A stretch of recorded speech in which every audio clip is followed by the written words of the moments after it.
What's up, peeps? As always, I'm your host, Lee Benson. Thank you so much for joining us for a YouTube edition of the AEW Insider. You know, I usually do one wrestling show, one movie show once a week, but a lot of big news is going on, so I had to bring it to you on the show. AEW Dynamite's on tonight. I do love to cover that, but I have to get this to you guys in time so you can watch it. And if you want to hear what happened on AEW or any other wrestling news that came out between when you watch this and, you know, tonight after the show, definitely check it out on their podcast, because I'm going to wait to record this plus new updates for the podcast after Dynamite goes off the air tonight. But anyway, definitely check us out on all podcasting platforms, Facebook and YouTube, AEW Insider, and on Twitter, the AEW Insider 1 as in number 1. Tony Khan, the owner, well, his father owns AEW. He runs it. I guess he's part owner too. He was on Twitter, and Randy Orton actually tagged him. Randy Orton made a tweet, and he tagged some people in WWE and Tony Khan, kind of throwing shade. Tony Khan seen it, and he responded that he was surprised that Randy Orton tagged him in the tweet, because the only time Orton tags him is when he's trying to use his name or AEW's name to get some leverage in a contract negotiation, which is true, because Orton re-signed with WWE a couple months ago, and he re-signed for 5 more years. But leading up to that, he kept acting like he was going to go to AEW, and that was just to get more money out of WWE, and it did work. Orton even came out after and said he never planned on leaving. It was all about the money.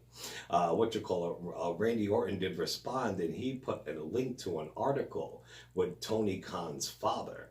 Like over a year ago, they were investigating Khan's father, saying he was doing shady dealings. Come to find out, it wasn't true. So Khan responded that, you know, it wasn't true. That article is old as hell. And what is true, though, is that you were busted a couple months ago live on Twitch using the N-word. That's right, Randy Orton did say the N-word. You know which one I'm talking about, live on Twitch TV, and people act like they just forgot about it. So right now it is Tony Khan 1, Randy Orton 0, because Khan ripped him a new asshole with that one. The internet's going wild, and everybody agrees. It looks like Cody Rhodes accomplished one of his goals. If you notice, I posted that AEW will be running Bash at the Beach pay-per-view. I myself was wondering how, when Vince pretty much used to own it all. Well, if you follow the show, I reported months ago that Cody filed trademarks on all of his father's things and his family name. He said he wanted to gather all the cattle under one fucking, barn, whatever, saying he wanted to get everything his father did and anything under the Rhodes name under their household. Like, they wanted them to own it, nobody fucking else. So he's been putting in trademarks. Obviously, one went through. I guess WWE never refiled the trademark for Bash at the Beach, and Cody went and swiped it up, and he swiped a couple more up. So it's going to be awesome to have Bash at the Beach, and they're saying it's going to coincide with Jericho's cruise that's coming up.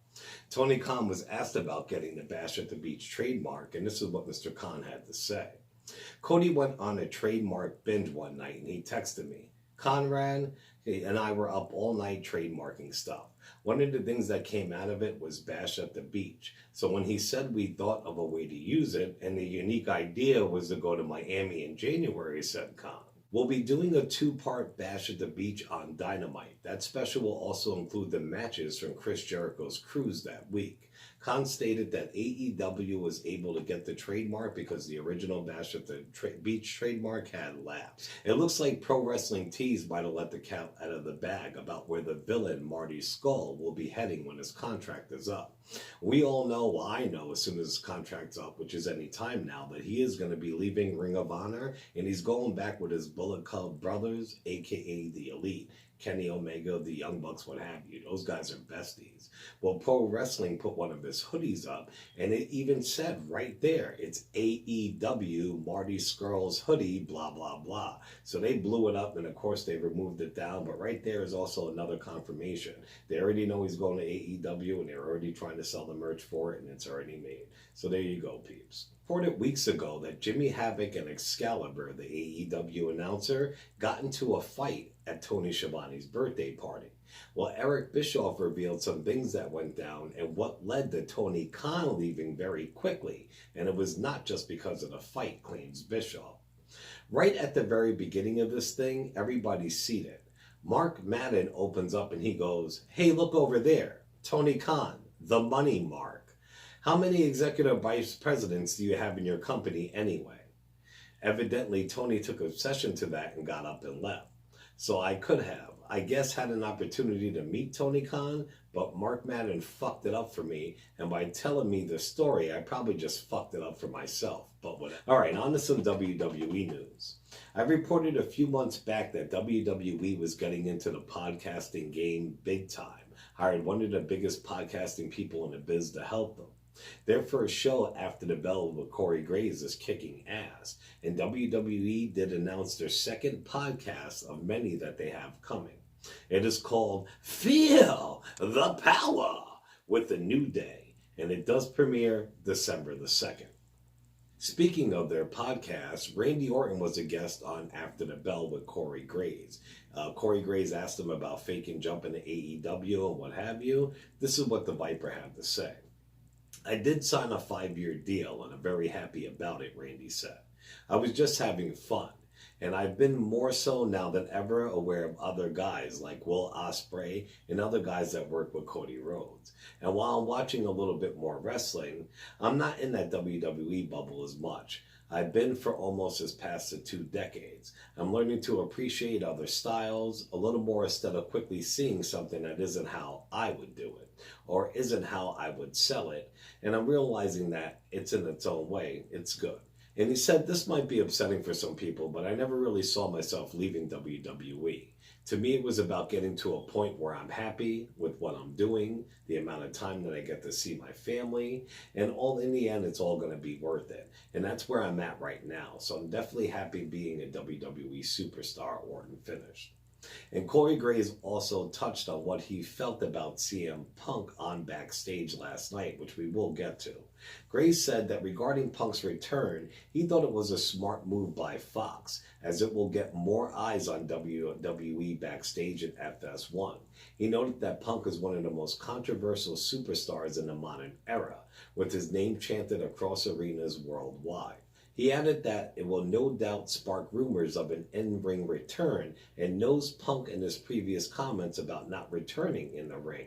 It does indeed show that he will make an appearance. He thinks that he will. He said you can never say never in wrestling. CM Punk did appear on WWE Backstage last night, and he did an interview with Renee Young. Here's what he had to say about a bunch of subjects. CM Punk said on WWE Backstage that he came back because he works for Fox and he gets paid to criticize WWE. He doesn't have to worry about getting punished. He hasn't spoken to anybody from WWE management. His initial reaction to the offer wasn't a no. He was nervous about coming back. Renee Young is the only one from the show's crew who knew about his return. He has very few friends left in the wrestling business. He was more interested in talking to his future wife than wrestling The Undertaker at WrestleMania. The WWE product is the same as he left it, micromanaged and fan favorites being pushed to the back. He's really enjoying the women's division. He isn't interested in coming back right to the ring. He's 41, he's got a lot of things to do, and he's working with his wife and WWE. He says him and WWE got to fix their relationship. His theme song, Cult of Personality, was his favorite song since he played Little League Baseball. Seth Rollins needs to stop tweeting because he looks like a fool. So that's a lot he had to say. It was really, really good. Check it out. I did post it. Seth Rollins responded to what he said. He said that that's a hell of a response, and he called Punk a coward. So Seth's still playing it up and trying to get that match with CM Punk. Of course he wants some of that shine. Last night, in my opinion, Punk was very candid. I know he works for Fox, but it is a show based on WWE, and I don't think they're ready for what he did say and what he has to say. They showed him a clip of WWE and asked his opinion, and like I said, he said, it's the same as it was 6 years ago. You know what I mean? Nothing's changed. And that's pretty much saying that product is stale and it's old. And he said something else crazy, too. I know Vincent Hunter must be pissed. But they do a segment on there called Promo Class when they get a real person or a fan of wrestling and they cut a promo with a real wrestler. Last night, David Arquette did one with WWE superstar Booker T. While he was cutting a promo, he went after Punk and he actually brought up his 2 UFC losses. I didn't know how Punk would take it, but Punk loved it. He brushed it right off. When the thing was over, he told him he should have went after him some more about it. He said, that's my reality. It's in the past. I can't change it. And it is what it is. It doesn't bother me. He should have kept going on about UFC. Triple H did a big interview today. It was way, way too much to report to you guys, or the show would be an hour and a half long, like legit. The most interesting thing I took from it is about how much he really loves NXT and the stars in it. You can ask anybody. If they know me and about my wrestling, my all-time favorite is Triple H. Chris Jericho is a close second. For his entire career, he would use people and steal who's ever thunder or spot to get ahead. They wanted him to be the fifth man on NXT's team for Sunday at Survivor Series, but he turned it down. He doesn't want to outshine them. He said the fifth member will be a huge surprise. So this is coming from me. Imagine if they actually got CM Punk to return under the NXT umbrella. He won't be right under fucking Vince McMahon. He loves the gritty and indie feel of it, and it would be amazing if that happened. I think it's a little bit too soon, but that'd be fucking dope, peeps. It is rumored that Ronda Rousey will return soon. We know she took over a year off. She wanted to go have babies. I guess that didn't happen just yet. But you know, well, if she wants it, blah, blah, blah. But she's supposed to come back, and Paul Heyman is trying to score brownie points. He responded to people on Twitter talking about it, and he said, of course, she's WrestleMania ready. She's the best athlete in the world. She can handle anything, yada, yada. So you could see Heyman wants her back on Raw to get some eyes back on his show. I can't wait for Ronda to come back, and I never thought I would say that, but all her people are there now, and they're about to be on the main roster. So hopefully by WrestleMania or sometime soon, we can get that 4 horsewomen of NXT and the 4 horsewomen of UFC fight, the 4 and 4, which will be amazing. Now, I would have started the show with this story, but it's the AEW Insider. Like I said, unless there's a major death, AEW is always first.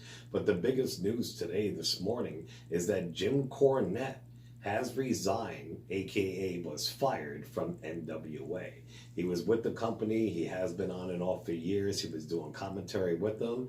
Last night's episode of this week's NWA Power, their awesome studio show, debuted. There was a match with Trevor Murdoch, and he made a big racial comment.